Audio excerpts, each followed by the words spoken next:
ఏది యేసు వలనే మాత్రం సాధ్యం.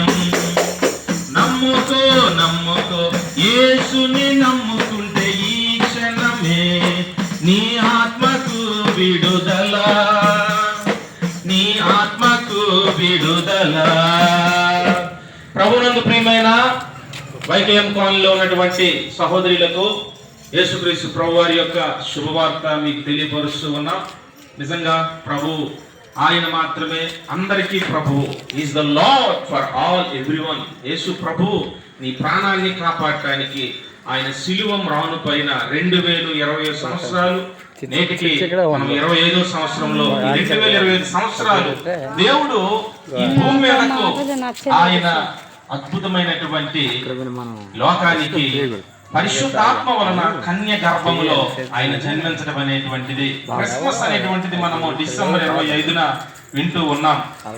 కానీ ప్రభు ఈరోజు పశువుల శాలలో ఆయన పరుండబెట్టారు. ఎందుకంటే గతంలో పూర్వీకులు మన తాతల తండ్రుల ముత్తాతల కాలంలో ఈ భూమి మీద పంటలు పండాలన్నా, ఏదైనా మంచి జరగాలన్నా, ఏదైనా శాప దోషాలు పోవాలన్నా, అనేకమైనటువంటి ముడులు పట్లు ఇవన్నీ విడుదల కావాలన్నా చాలా జంతువులను వధిస్తూ ఉన్నటువంటి కాలము.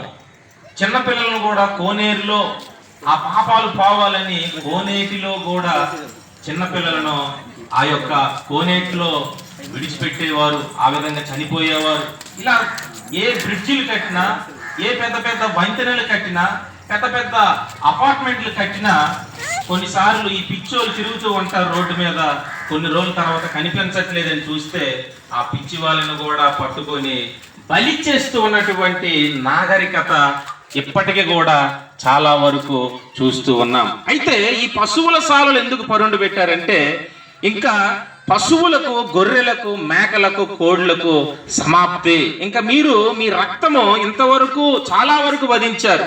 ఈ రక్తం వలన ఏది కూడా పోదు, ఏ దోషము పోదు. అయితే శాశ్వతమైన బలి, పర్మనెంట్ ఆఫరింగ్ గా జీవం కలిగిన యేసుక్రీస్తు ప్రభు అనేటువంటి నరుడుగా ఈ భూమి మీదకు ఆయన దిగి వచ్చాడు. ఇదేంటి, దేవుడు రక్త మాంసాలు ఉండడం ఏంటి? ఎప్పుడైనా మనం గమనిస్తే దేవుడు ఆత్మ కదా, ఆయనకు రక్తం ఎలా వచ్చింది, ఆయనకు శరీరం ఎలా వచ్చిందని అంటే, ఈ లోకంలోకి రావటం కోసం డైరెక్ట్ గా భూమి మీదకి దేవుడు గాని దిగి వస్తే, సూర్యుడే గాని దిగి వస్తే, ఎగురుతున్న విమానము ఈ మధ్యకాలంలో ఒక టవర్ పైన, బిల్డింగ్ పైన పడితేనే ఏమైంది, చాలా విధంగా అక్కడ ఉన్నవారు కూడా బ్లాస్ట్ అయిపోయి చనిపోయారు. మరి సూర్యుడు వస్తే ఇంకెంత ప్రమాదకరము. ప్రియమైన వారులారా, అది అప్పటికి జరగదు. కానీ అయితే మహిమ కలిగిన దేవుడే ఈ లోకానికి వస్తే ఏ ఒక్కరము కూడా చూడలేమో. ఎందుకంటే ఆయన పరిశుద్ధుడు, జీవం కలిగిన వాడు, సర్వశక్తిమంతుడు. ఈరోజు నీవు నేను పాపులము. మాటల ద్వారా పాపములు, తలంపుల ద్వారా, ఆలోచనల ద్వారా మన జన్మ పాపములు, కర్మ పాపములు, అనేకమైనటువంటి మన పాపముల వలన పరిశుద్ధుడైన దేవుడిని ఎప్పటికీ కూడా చూడలేము. అయితే ఇలా మన జీవితం ముగిస్తే అది ఎంత మాత్రము కూడా దానికి ఏ విధమైనటువంటి తాత్పర్యము గాని సంతోషము గాని లేదు. కాబట్టి మన జీవిత పరమార్థము ఆ దేవుడిని చేరుకోవాలి. కనుక ఆ దేవుడే మనలను వెతుక్కుంటూ, దేవుడే ఈ భూమి మీదకు శరీరమును ధరించాడు. దేవుడే ఒక కన్యకకు ఆయన పురుషుడు సహాయం లేకుండా ఆయన ఆత్మ ద్వారా, ఇది మనకు చెప్తే అర్థం కాదు. ఎలా ఉంటదంటే, ఆత్మ ఏంటి, గర్భంలోకి వెళ్ళడం ఏంటి, ఈ భూమి మీద ఆయన జన్మ ఒక్కటే ఒక విడ్డూరం. యేసు ప్రభు జన్మ ఒక యూనిక్ బర్త్, ఒక అద్భుతమైనటువంటి జన్మ అయినది.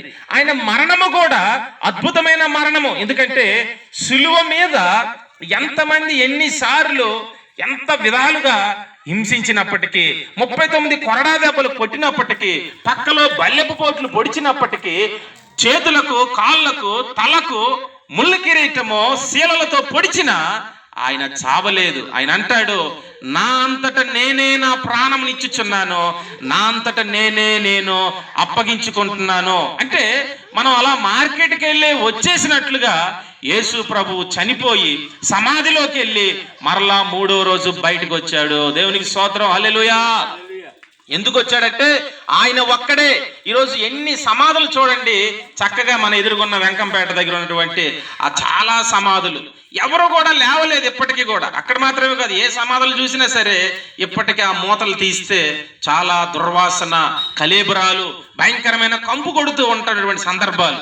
కానీ యేసు ప్రభు సమాధి ఒక్కటే ఈ ప్రపంచంలో ఏ సమాధికి వెళ్ళి చూసినా అన్ని మూతలేసి ఉన్నాయి, కానీ యేసయ్య సమాధి ఒక్కటే తెరవబడి ఉన్నది. ఆయన మాత్రమే మరణాన్ని గెలిచిన దేవుడు, మరణాన్ని శాసించిన దేవుడు, మరణము పైన పట్టుగలిగిన వాడు. ఆయన దగ్గరికి మరణం వచ్చి అంటుంది, ఓ మరణమా, ఆయన అంటున్నాడు, నీ ముళ్ళు ఎక్కడ? ఓ మరణమా, నీ విజయం ఎక్కడ? ఎందుకంటే పాపము చేసిన వాడు మరణములో బంధించబడతాడు.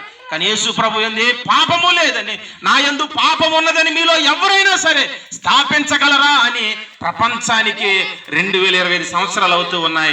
ఇప్పటికీ ఎవరో కూడా యేసు ప్రభు తప్పు చేసినట్లు చూపించలేకపోయారు. ప్రియమైన వారులారా, ఈరోజు అటువంటి తప్పు లేనటువంటిది, మచ్చలేనటువంటిది, నిందలేనటువంటిది, శక పురుషుడైనటువంటి ఆయన జన్మ వలన క్రీస్తు శకము, క్రీస్తు పూర్వము అనేటువంటి చరిత్రను మార్చాడు.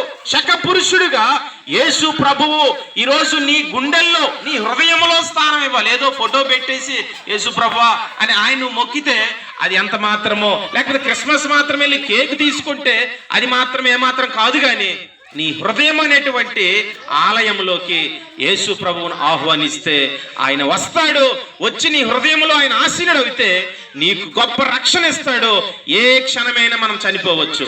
ఎప్పుడు మరణం ఎలా వస్తుందో మనకు తెలియదు. అన్నిటికీ గ్యారంటీ ఉన్నాయి ఇంట్లో ఉన్న వస్తువులకి, కానీ మన ప్రాణానికి గ్యారంటీ లేదు. చూడండి, ఏ వస్తువు కాలిపోయినా, ఇల్లు కాలిపోయినా ఫైర్ బస్ అనేటువంటి ఆ గంటలారి వస్తుంది. కానీ ఈ దేహం అనేటువంటి దేవుని ఆలయం ఉన్నటువంటి మన శరీరము దేవుని మాట ఇప్పుడు వినకపోతే ఒకరోజు కాలిపోబోతుంది. అది యుగ యుగాలు నరకం అనే అగ్ని. అక్కడ ఏ బస్సు కూడా రాలేదు, ఏ నీరు కూడా ఆర్పలేదు. ఎందుకంటే ప్రియమైన గ్రామ ప్రజలారా, యేసు ప్రభు నీ కొరకు రక్తం కార్చాడు, ప్రాణం పెట్టాడు. ఆయన మాత్రమే మరలా రెండోసారి రాబోతూ ఉన్నాడు. నమ్మిన వారికి మాత్రమే పరలోక రాజ్యము. నమ్మనటువంటి, ఎందుకంటే నమ్మకపోవట్లేదంటే ఇంత అవకాశం నీకు ఇచ్చి భూమి మీద ఇల్లు కట్టుకోమ్మా, బంగారం కొనుక్కోమ్మా, నచ్చినట్లు తిరిగమ్మా అని భూమి మీద నీకు పంపలేదు. నువ్వు దేవుని సొత్తువే. నువ్వు ఎక్కడి నుంచి వచ్చావు, అసలు నీ గతం ఏంటి అనేది నీకు ఎప్పుడైనా గుర్తించావా? మా నాన్న వల్ల, మా అమ్మ వలన పుట్టాను, అది కాదు. నీ కోసం ఒక అనాథకాల సంకల్పము ఆయన పరలోకంలో నియమించాడు కాబట్టి భూమి మీద పుట్టాం. తర్వాత ఈ ఆత్మ ఎక్కడికి వెళ్తుంది? నీ శరీరము గుమ్ములోకి వెళ్తుంది, కానీ నీ ప్రాణం మాత్రం నిన్ను పుట్టించిన వాడి దగ్గరికి వెళ్ళాలి అంటే ఆయన చెప్పినట్లు ఈ భూమి మీద బ్రతకాలి. అలా బ్రతకటం కోసమే ఇక్కడ భూమి మీద చాలా సంఘాలు ఉన్నాయి. అక్కడికి వస్తే మీకు ఇంకా చాలా విషయాలు తెలియపరచబడతాయి. మరి చక్కని పరిచర్య చేసినటువంటి మా ప్రియులు మన పీటర్ గారు, ఆయన ఉద్యోగం చేస్తూ కూడా ఈ భారాన్ని కలిగి ఉన్నారు. ఎందుకంటే తప్పకుండా నేను ఒక్కనే ఉద్యోగం చేసి ఆ శాలరీ చాలా మరి ఒక 50 లక్షల దగ్గర వస్తుంది, కానీ రిటైర్డ్ అయితే ఆ డబ్బు వల్ల నాకు ఆనందం లేదు. నా ప్రాంత ప్రజలు రక్షించబడాలని వారి గృహంలోనే సంఘము, ప్రార్థనలు, ప్రతి ఒక్కరి కోసం ప్రత్యేకంగా ప్రార్థనలు చేయబడతాయి. మీకు ఇంకెన్నో విషయాలు తెలియపరచబడతాయి. దయచేసి పీటర్ గారి గృహంలో 422 గృహంలో ఆరాధన జరుగుతూ ఉన్నది. స్వచ్ఛమైనటువంటి వాక్యము, ఇంకెన్నో సంగతులు. మీకు ఏ డౌట్లున్నా రండి, మీకు మాట్లాడి బోల్డ్ విషయాలు సంప్రదిస్తే మీకు తెలియపరచబడతాయి. యేసు ప్రభు మార్గము, సత్యము, జీవము. ఆయన రాబోతూ ఉన్నాడు, సిద్ధపడు. దేవుడు నిన్ను దీవించి ఆశీర్వదించును గాక.